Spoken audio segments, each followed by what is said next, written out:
کہ بھی کس طرح سے وہ عہد الست کی کیا امپورٹنس ہے. ٹھیک ہے. لیکن جو کہ بھی کائنات ہے نا، وہ چونکہ انسان کو اللہ سبحانہ و تعالیٰ نے یہاں بھیجا تو اس دنیا کو چلانا ہے نا. چلانا تو ہے بالکل.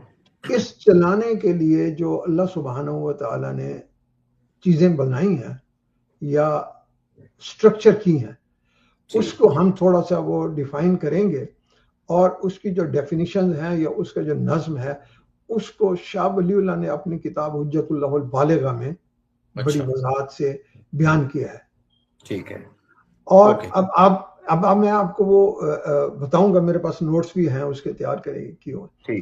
اب آپ وہ دیکھتے چلیں گے کہ یہ دنیا کیسے ورک کر رہی ہے، اور جو آج ہم بنا کے بیٹھے ہیں سائنس، وہ کہاں سے چلی ہے. بچا ٹھیک ہے. اچھا بھائی صاحب، ہم شروع کرتے ہیں تو مجھے یہ بتائیں کہ ہم نے نظم کائنات سے پہلے آغاز کرنا ہے قرآن مجید سے؟ پہلے نظم کائنات کی بیٹی صاحب کون سی سورہ ہے اور کیسے شروع کر رہے ہیں ہم؟ بسم اللہ کریں. نہیں، نظم کائنات میں جو ہے نا، پہلے سسٹم ہے اللہ جو شاہ ولی اللہ نے بیان کیا ہے نا. شاہ ولی اللہ نے یہ کہا ہے کہ یہ دیکھیں، پہلے ہم نے پچھلی اس میں بیان کیا تھا کہ اللہ سبحانہ و تعالیٰ نے آدم کو تخلیق کر دیا. جی ٹھیک ہے نا، بالکل ٹھیک. تو شاہ ولی اللہ نے کہا ہے کہ اللہ کا جو نظام ہے نا، وہ پہلے ہے ابدا، کہ بغیر مادے کے کسی چیز کو پیدا کرنا. ابدا ٹھیک ہے. تو اللہ سبحانہ و تعالیٰ نے خود کہا کہ بدیع السماوات والارض، کہ ہم اس کے بنانے والے ہیں نا. یہ بڑی صاحب بدا والا ہے نا، وہی جو نہیں، الف بے دال الف عین، بدی بے دال یہ عین، بدی. تو بدی اس میں فاعل ہے نا، ابدا کا بدی اس میں فاعل ہے، تو اللہ کا نام ہے بدی. ایک بدیع السماوات والارض، یہاں سے ابدا آگے. تو دوسرا یہ ہے کہ اللہ سبحانہ و تعالیٰ نے کیا کہ ہم نے اس کو پیدا بھی کیا آدم کو، تو یہ خلق ہو گئی. اور خلق میں پھر مادہ استعمال ہوتا ہے. خلق میں مادہ استعمال ہوتا ہے. ہاں بالکل. اب مادے سے اللہ سبحانہ و تعالیٰ نے یہ شکل بنائی ہے آدم کی. ٹھیک ہے. ٹھیک ہے. اب وہ اس کے کیا پروسیس ہے آدم کا، وہ تخلیق آدم کے مراحل ہیں.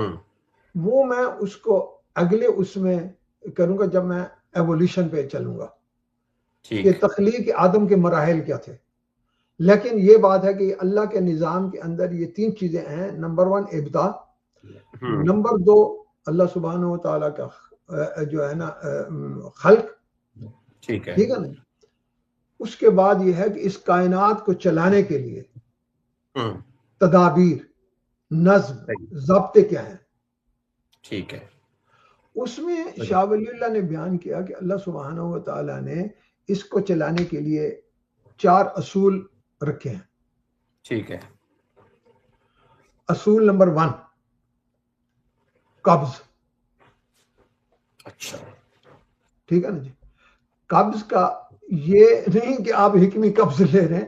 قبض سے مراد یہ ہے کسی چیز کو سکیڑنا، کانٹریکشن اور گریوٹی. کانٹریکشن اور گریوٹی، یہ اصول کیا ہے؟ جیسے میں نے کہا قبض کے یہ لغوی معنی عربک میں ہے کہ کسی چیز کو سمیٹنا، کانٹریکٹ کرنا. ٹھیک ہے. یہ ایک اصول بنا دیا. ٹھیک ہے نا جی. وہ یہ ہے کہ یہ جو ایٹم کے ذرات ہیں یہ نا، یہ ایک ہی جگہ پہ اکٹھے ہو. ٹھیک ہے. ایک ہی مرکز پہ. اب سائنس نکلے نا یہاں سے. قبض اس کو سائنسی زبان میں گریوٹی کہا جاتا ہے.